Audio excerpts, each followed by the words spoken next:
Oh, gosh, Kelly, I couldn't wait to get back in here. You know, last week was so amazing with Diane. And today we've got a great topic we're going to be talking about.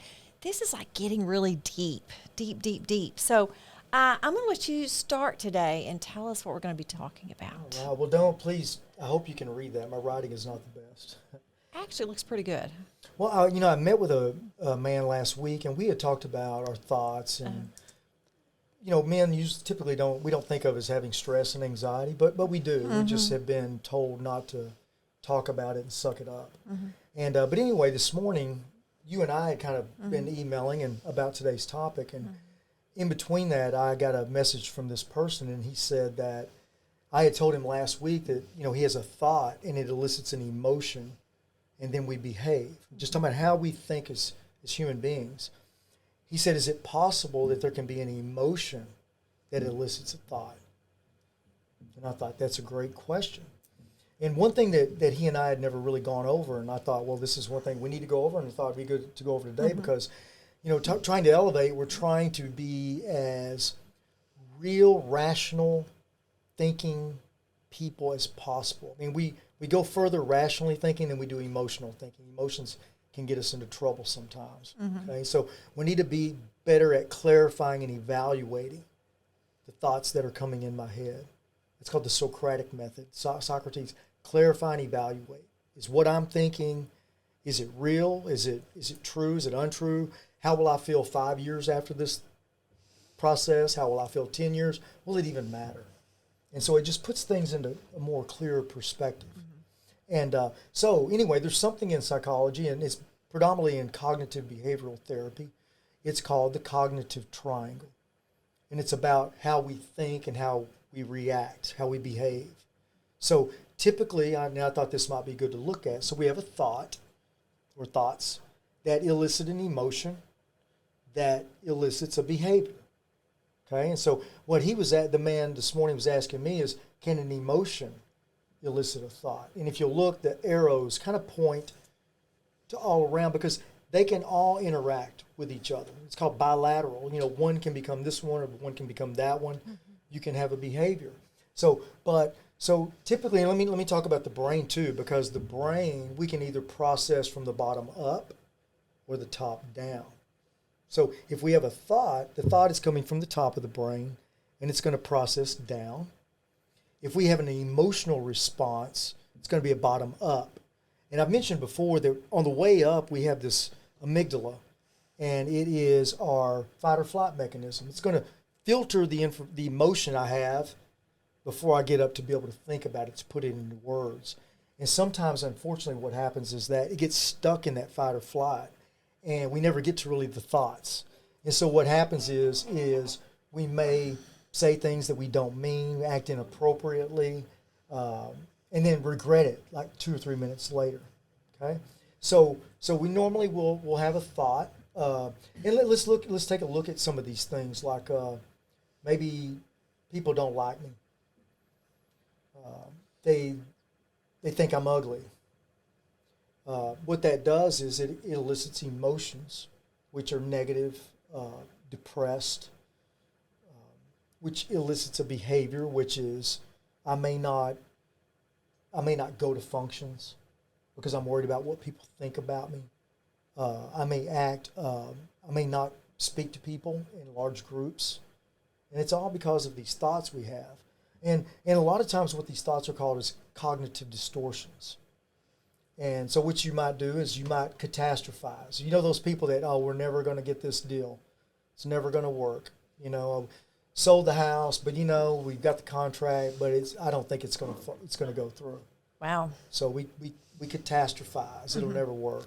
Or we're black or white. They always do this. Or she always does that, or he always does that. We could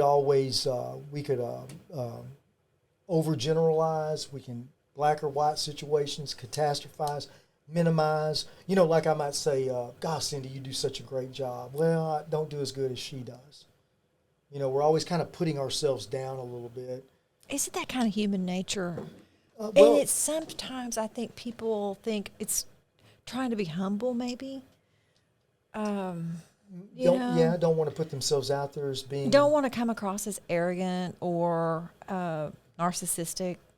Yeah, I mean, you know what Yeah. I know that I've found that somebody will go, well, wow, they really had a lot of good things to say about you, and I said, well, it depends on who you ask, and a lot of times There that you is go. true. That's true. I think of Yeah. everyone. So it's kind of perception, it's do I say the things that you like to hear, or do I tell you the truth? If I'm saying the things you like to hear, but I'm overdoing it, then you're going to go, that guy's just saying that to kind of blow me up, buff me up. But if I'm always, well, you could do this, I think you could do that a little bit better, then you know that maybe that's the guy that I'll go to, because he doesn't just tell me what I want to hear.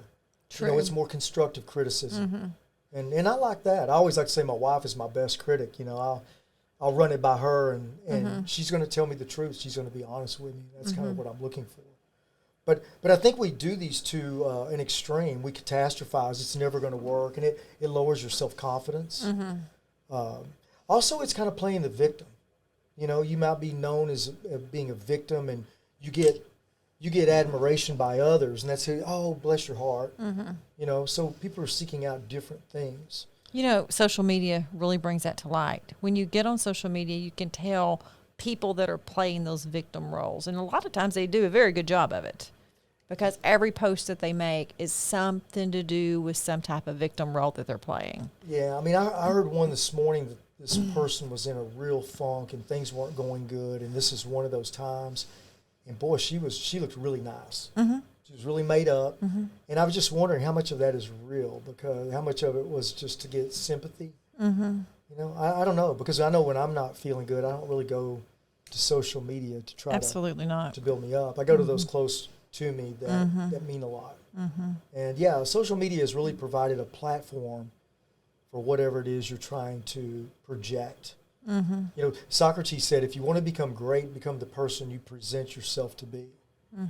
I love that. I do too. I love that. So, a lot of times we're presenting this image, and actually depression, how close we are to what that image is, there's less stress and anxiety, because there's not all this trying to live up to something, or to try to remember all the inconsistencies or lies that we've told. We've got to remember all that, and that's tough to keep up. So I'm pretty much, I think, and you are too, what you see is what you get. Yeah, I think social media a lot of times I feel like it's there to inspire people. It's to be an inspiration to people, not to put on something to bring people down. Right. Yeah, me too. Some That's what people I use like. it as a journal. Have you noticed that? Sure. Like Dear Diary. This is how my day went today. Yeah. And I think most people, your story should stay with you. Yes, More than it exactly. should stay They're within- sharing too much Yeah. on social media. Absolutely. Our thoughts are really our beliefs, our interpretations, our perspective about certain situations. And the way that we develop our perceptions is based on our past experiences. Okay, so to expect somebody to see everything the way that I see it is really, it's kind of crazy on my part. It would be. And I have to be honest, I had gone through that for a while. A lot of my frustration, stress, and anxiety was based on people not living up to what I thought they should be. And you might think that's crazy, because we all should try to get people, and I do. But I think I bypassed they should get there, and work with them on that. It was that they should be there in that moment. And we're just not all there. We're all at different levels of awareness. And we've that's my goal, is trying to bring awareness. And I think people fight that a lot. And it's because we're not happy with who we are. But really, personal awareness precedes personal transformation. If I want to transcend who I am, I first have to acknowledge who I am. And then we move from there. How do you get somebody to acknowledge who they really are? Well, pain. I've got friends that talk to me, and I'm going, if you could just take one moment and look at what you're saying. But it's very difficult to get them to do that. It is, and they say that without pain we don't change. Good point. And I've got a lot of pain quotes. The reason why change is so painful for man is because he is both the marble and the sculptor. So we've got to chip away at ourself, and it's painful. When the pain of staying the same is greater than the pain of change, then change occurs. What usually happens is I'm in so much pain being where I am right now that it's worth the pain of changing. Absolutely. Yeah. And unfortunately, that's where most people have to be. And you see people probably when they're in some type of addiction situation, that's when they change, when the pain is great enough. When it's causing so much pain for yourself and your loved ones, then you're almost kind of forced into it. But then again, a lot of people don't do that either because I think what it is we've attached so much to the narrative, to the dialogue in our head. And I know this sounds crazy. It sounds crazy whenever I try to explain this. So we have this narrative that's going on all the time. Like when I walked in, you saw me and you probably thought, well, he's here. So who are you talking to?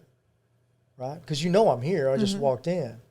Or we sat down and, right? I mean, think about that. Yeah, you're exactly right. Because, I mean, I was sitting here waiting on you, and you're right. When you got here, well, he's here, yes. No, there he is. Well, who are you talking to? Right? So that alone will let you know that there is a thought process. There's a narrative that's going on in our mind. Like there's two people back there Yes. that we're talking to. Yeah. And so what we Some people have three people they're talking to, some three people and have more four. than that. Yeah, multiple. In behavioral change, I think the key component is becoming aware of the internal dialogue. Okay, and that means I've got to be able to listen rather than just react and attach to this dialogue I have. What I'm going to do is I'm going to start becoming aware and listening to what I'm thinking, listening to that dialogue that's going on in my mind. Now, here's the key component to doing that. You have to do that with non-judgment. Okay. Non-judgment of yourself. Of yourself. Okay. Okay. You know, and two words that have helped me is interesting and perhaps. Okay. So if I'm thinking something that's kind of strange, I'll go, rather than thinking it's going, wow, that's stupid, you know, I go, interesting. And then that allows me to reassess rather than beating myself up, but that's stupid. Or why did I think that? I always do that. You know, always, you know, or never, you know, all those words we use, those really affect the programming of how we think. We think it doesn't have much of an impact because we think it's us, but it's really not you, okay? It is the narrative that we have created based on past experiences. It's created how I think in this moment. If I don't like who I've become or the way I think, then what I've got to do is get into touch with the narrative that I've created, the thoughts that make me behave the way I do. So at first, what we've got to do is start to listen to what I'm thinking. And if I'm saying I'm never going to get that contract, then I say perhaps. Okay, perhaps is a great word. If someone's guilty of future focus, like all they do is think about the future. You know, I got to do this, I got to do that. It's not going to work. Well, you just say to yourself, perhaps, because you can't read the future. None of us can tell the future. If we could, we'd be millionaires from picking proper lotto numbers. You know? Absolutely. So perhaps, and it's a non-judgmental thing too. Interesting and perhaps, it makes you aware and it kind of makes you laugh a little bit, and it provides you a space to change. Okay. And I can tell you what I did for myself was my first thing I thought of in the morning. I thought if I'm going to change the internal dialogue, then I'm going to start with what I do when I get up. And I said something that was not very nice. It was a very negative word. Because when I hit that alarm and said that negative word, what I do is I try to validate it. So, you know, gosh, she's coming in at 8. I got that guy coming in at 9. So I'm very well justified in saying that negative cuss word when I first wake. So what I did is I wrote down that negative word, and I thought, what word could I put in place of that thought? And it was opportunity. And so when that alarm goes off, you know, I say opportunity, even though I wasn't, you know, believing myself so much at the time. what it did is it allowed me over time that it would just pop into my head, opportunity. Today I have an opportunity to help somebody. I may help one person, I may not help anybody, but that's okay. That's going to be what my role is. Talk about a mindset shift you have to go through to do that, though. I mean, it's a total shift of mindset. You're reprogramming the computer. We talked a little Absolutely. bit in the beginning that the brain is a computer. It's a processing machine. Okay. But the processing is only going to be as good as the programmer. Yeah. So, do you mind if we talk about something real quick? Sure. A particular person. Sure. I mean, let's just talk about my husband for just a second. Okay. He's a professional golfer. Is he going to be okay talking about him? Absolutely. Okay. Absolutely. Maybe he'll listen to this then. Okay. Okay. So he has got a golf coach, different coaches that have helped him swing.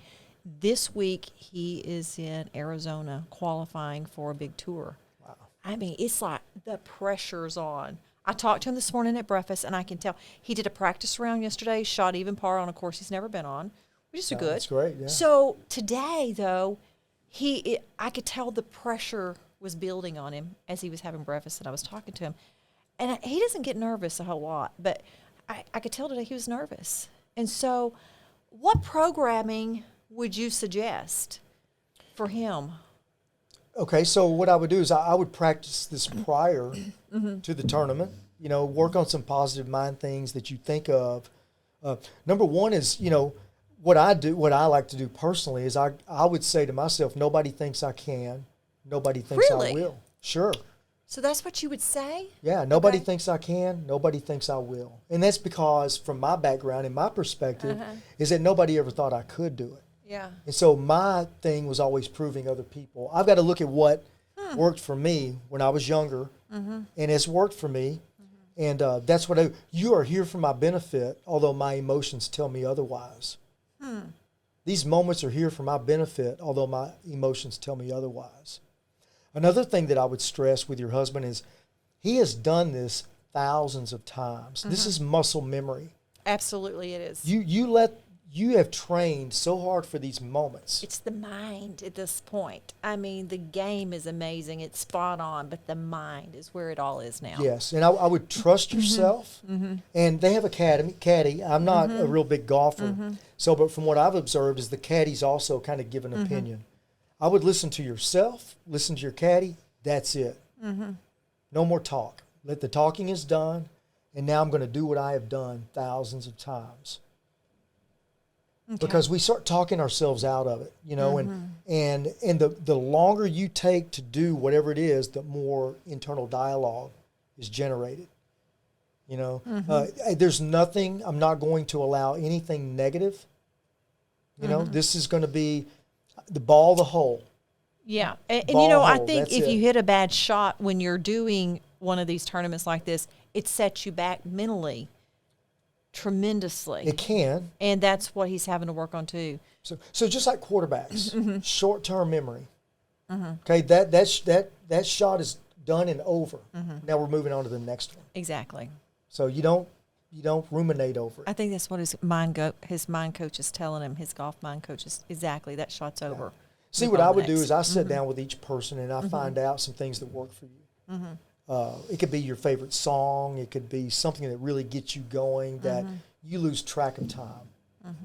And what I do is try to interject those things during the game.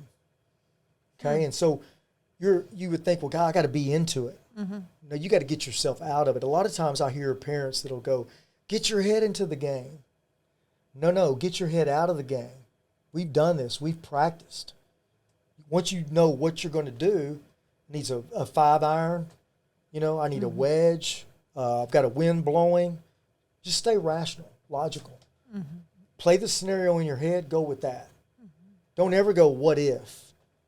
That's what he's doing. Yeah. I asked him, I said, what are you thinking about? He goes, I'm thinking about what if. What if I don't make this? What if I don't make this shot? What if I don't make this tournament? What if I don't place? That's what he's thinking about. So on that person, perhaps is really good. Just perhaps. Perhaps, and move forward. Got to have something. You need a speed bump in that neurology. So you've dug a rut. You've dug a neurological rut. When it gets to game time, these thoughts automatically start coming. I have a girl that hopefully we'll have in sometime. She just competed in a Miss a physique competition this weekend and won her class, second overall. But she went to the, I don't know, world champion of golf, PGA. She was a South Carolina Gamecock and made it twice. Was ahead on the 19th hole and blew both times because she started thinking about it. You know, and a lot of that, as we talked earlier, has to do with that earlier time in our life. You know, it's amazing how what happened to us as a child, wherever that trauma is, I call it point of reference. As an adult, we'll revert back to that little child where nobody believed in him and something was said and how we responded. And so what we've really got to do, unfortunately, sometimes, well, not unfortunately, I love it, is let's go back there. Let's go back there for a little bit and talk about what happened. And break that down and reframe that child's dialogue or that child's frame of reference. Because what could we do? We were children. A lot of times we think it was our fault. You know, maybe our parents were mad at each other and we took that on as something we did. And that couldn't be farther from the truth. You're a child. And just making people aware of that sometimes kind of clears the slate there and allows us to move on to the next thing. When I was in 10th grade, this happened to where here I am. And you can look back at all of those moments that we had in our life that were traumatic as great learning points. I got over that. Wow, it was nothing. Now Absolutely. I can move on to the next thing. Absolutely. So those are those thoughts, and those thoughts come from all over the place. And you know, I think that I had a lot of frustration. We've talked about being in an ownership position and being in charge of people, how we can get frustrated with people. But I think one thing that learning this about myself is not only am I more self-compassionate, but I'm more compassionate for others. And that we really don't know why this behavior that we look at that is just driving us crazy really is manifesting from some area of their life that they really haven't resolved yet. And so with me, with the compassion, I can kind of go into it a little bit more than, you know, why aren't you doing the job? This is what you signed on for. To, hey, kind of tell me a little bit about what's going on. And is there anything I can help you with? And just know that I'm always here if you need to talk about anything. So that I think that's you know, there's so much pressure these days to excel. And a lot of times what's holding us back is the internal dialogue. So there's no question of that. You know, and even when you are, quote, a successful person, you get to a certain limit and you come up on this wall. And it's almost like you can't succeed any further until you break this down and figure out why you're coming up to this. It's not even an obstacle. It's just like a wall. Well, sometimes we're successful because of our dysfunctions. I mean, Okay. if I have some dysfunctional things that happened early on, and I'm always trying to prove, Yeah. well, then while I'm trying to prove, I've kind of forgot about my family over here, and I'm very, very successful at building a company, but in the meantime, you know, some things have fell apart. I was talking to a man one time, and I thought it was very interesting because he was very successful. And I said, you know, could you tell me a little bit about that? I talked about modeling behavior, and I really admired this person. And he said, you know, I like what I did, but I don't like what it did to me. Absolutely. And so, you know, we assume, I think, that if someone is successful, that well, you would clarify that a little bit, because they're great at what they do. They've got this company, but they're on their third marriage. Exactly. You know, and Exactly. So yeah, they're successful at what they do, but you know, I know, and I think when you become aware, there's some other things, something's going on there. And so yeah, I think when this person has hit rock bottom, then they may reach out, and you might think, God, why is he reaching out or she reaching out to someone? Well, because we've become successful at this just because of somebody telling us we couldn't be, and we were so focused on that we didn't focus on the other truly important things in life. There's this line that says, you're not truly rich until you have something money can't buy. And I'm a big proponent of that. I've never really gone at things looking at the dollar signs. I've gone at things to be the best that I can. And if the dollars come, that's just a side effect of what I'm striving for. And God, you know, doing it the right way can kind of sometimes be the hard way and not the quickest way there. But it is the most fulfilling way, I can tell you that. Absolutely. I agree Yeah. with that completely. So our thoughts, they create emotions. And so if what I'm thinking, I'm always trying to help people, I'm always trying to do the right thing, that makes me feel good. And that makes me want to do it even more. And so I believe it was maybe Thoreau said that it is the most beautiful compensation in life, that there is no way you can help someone without helping yourself. Serve and you shall be served. And I find that to be so true, that you see people that go out and try to help, but when you do that and you're trying to get a snapshot for the Instagram post, that's not true service. True service is when you're giving of yourself to help someone else. Absolutely. And that's when you feel good about the job you've done. And that, a job well done is to have done it. And so, it's looking at our agenda. If we're doing things we think, gosh, be feeling better. Well, should we really be feeling better? What is my agenda? What is my goal? If your goal is to help someone, then help them. And then that comes back. But when your goal is to get clicks or the admiration of others, or because then your well-being is always going to be contingent on other people acknowledging you. Absolutely. Right? And so the only acknowledgement we need is from doing a good job. And know internally what you do helps people. The benefit, the internal wealth, or the internal locus of control, the place of control versus the external locus of control. We don't need people externally to validate us. I mean, I appreciate it, but I'm feeling good because I think I'm doing a good job. And that's, I think, where we're at, and I think that's where we want to get people to go. So, your behaviors really tell us a lot about how you think, and who we hang out with. And I'm not talking about while people are watching. True character is what you do when no one's watching. And you can always, I don't know if you've heard it, but you can always tell someone's true character by the way they treat someone who can do nothing for them. You stop and talk to the janitor in the hallway, or you go out to eat, and the waiter, how do they treat the waiter? Absolutely. And, that's a big thing. That's a good measurement Absolutely. of who someone truly is. So, and there's different cultures. In Buddhism, I love, they say that when what you think and what you say are in line with what you do, then peace occurs. Your thoughts Absolutely. are shown in your actions, in your behaviors, and that's, I know who you are. And I mean, we've only known each other a short time, but I think we kind of know each other pretty good at this point. Absolutely. And we both do have the goal to help people elevate. That is the goal. That's and it. By no means are we saying we're there. I agree with that. I mean, we're on our way. Man, it is a constant process of self-help, self-care, self-discovery. It is. If you think about it. I like to think of it as like a cobblestone path, and I'm leaving that cobblestone going to the next one, and the journey is incredible. I think before we started the show today, I told you about journaling. I know you're a big journaler.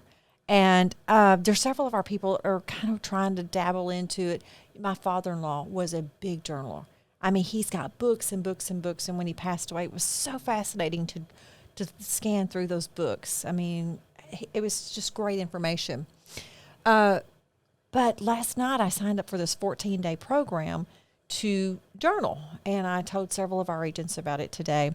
They're going to do it also. But the first assignment that they told us to work on was write a letter to your 8-year-old self. So that's going way back. Think about it. Yeah, I think. I mean, you and I've talked quite a bit about, kind of where we came from and things of that nature. Can you imagine writing a letter to your 8-year-old self and what you would say to him today? Yeah, maybe write the letter as a parent. Is that no? As your adult it's you self. As an adult writing a letter to that child that's 8 years old. He's probably in third grade. He's going to blank school. He's wearing blank kind of clothes. He's struggling in math. He's struggling at home. Maybe his parents, His home life is not that great. Maybe he's getting yelled at all the time, Yes. and he doesn't feel quite adequate because he changes schools a lot. Think of it. You're not wearing the greatest clothes. You're not, because you don't have a lot of money. Your parents are barely getting by.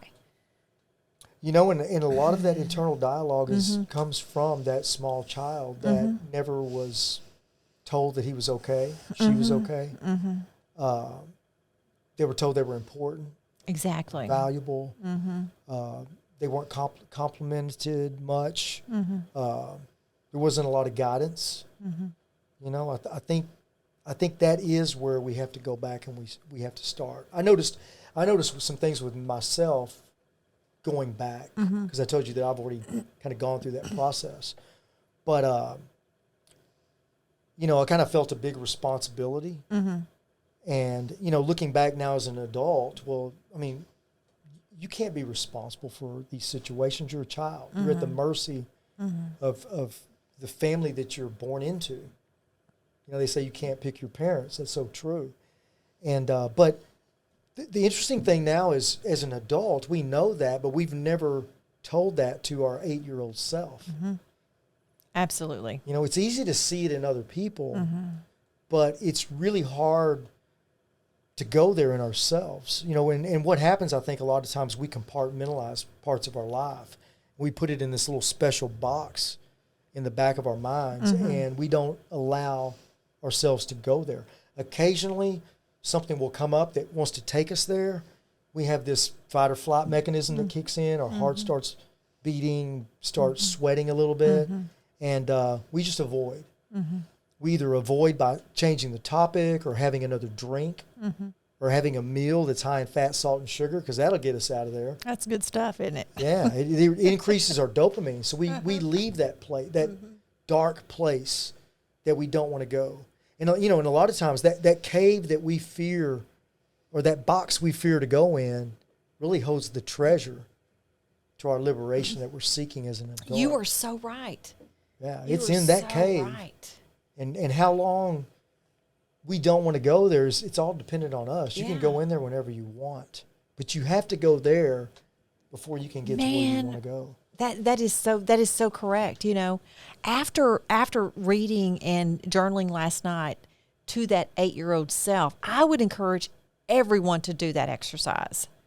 Think about, you put yourself back there to that 8-year-old child and tell them how it turns out. There's peace in that. And it's that There's cobblestone such pathway. peace in that. You've come from there to here. Yeah. And it helps you to give more credit to yourself. Pat yourself on the back a little bit, because we've made it here in spite of, Absolutely. And I would say, we were raised in a much different world where, could parents have done better? Sure. And that's a whole nother podcast. That's a whole nother show, isn't it? Yes. But I would say even the same holds true for today. Don't let that distorted childhood or dysfunctional childhood not let you be a parent today. True. Very true. Because we tend to overcorrect. And, gosh, I had so hard of a childhood. I don't want my kids to experience that. So I'm going to jump in and rescue them from anything that causes them any turmoil. And the true fact is, it's causing us a lot of turmoil. And so we want to resolve our turmoil by letting them not feeling anything. It's really more about us. And it's that addressing it incorrect because we never addressed our own, that 8-year-old self. So yeah, I'm with you. I think you start as early as the memories you can remember, and just start writing it down. And if it makes you uncomfortable, write it down and put it away. And that's why I think it's good to go through this with someone. I'm going to send you a lot of things on journaling because I have a lot of information, but on ways we can do this, because it's funny for me, it was kind of a natural thing, but it is kind of hard for a lot of people to start writing it down. Well, journaling, when I hear journaling, I'm thinking, we're going to write in a journal of what happened today. But that's not what it really is. No. That's what I thought journaling was. I don't know how many journaling books I have bought and just wrote in what happened today. It's almost like keeping a list of what went on today. Yeah, but robotic. That's not really journaling. You know, someone told me, and I need to look this up online, you can order this kit, and it's about my life story. Really? And Okay. it helps you walk through. I don't know, there's some cues in there, like when I was in first grade or second grade. And maybe it my tells you goodness. what Yeah. first grade or what 5-year-olds usually are experiencing. That way you can kind of go back to that period in your life. And I've always thought that might be kind of interesting That's fascinating. to look into, because sometimes we do need help. Well, it will set you free. You know, I think internally that kind of stuff sets you free. It does. You know, the only thing to fear is fear itself. You know, and the thing that we're fearing, you know, usually can't hurt us at all. You know, and I tell people, so what? You cry. You know, aren't you? I would rather cry for 1 hour and be good for the next, hopefully, 30 years, than to have this still following me around. So true, so true. And people don't even know that that's what it is. No, they don't. And I feel so bad if I have. I've had a couple of ladies come in that were in their 80s that are still fighting their weight. Oh my goodness! It's like, man, they've been fighting their weight issue for 80 years. And it's not even their weight. You know, when you get down to it, it's not the weight that's bothering them. It's something else that's bothering them. The weight is just, the body tells a story about the internal narrative, right? I mean, the body's just carrying around this vessel, this brain's 3.5 pound brain, and to protect it. And the brain's goal is to help this body to survive. And so the body really tells a story that your lips can't hide. I say that sometimes, but yeah, I mean, it's, you know, it's addressing those things early on and going through that, unpacking what we've had happen to us in our life. And until you can do that, again, personal awareness precedes personal transformation. You know, I know we might be running long, but the Oracle of Delphi. Delphi was this little town outside of Greece, and it was where all of the famous orators, the Socrates, the Plato, all of these great speakers went, and they would speak for 3 hours off the top of their head. But anyway, they built this temple there, this kind of a red rock type thing, outdoor pavilion, and they wanted to have something inscribed over the door. And they thought of all of the oracles, who was the wisest? And of the wisest, they determined it was Socrates.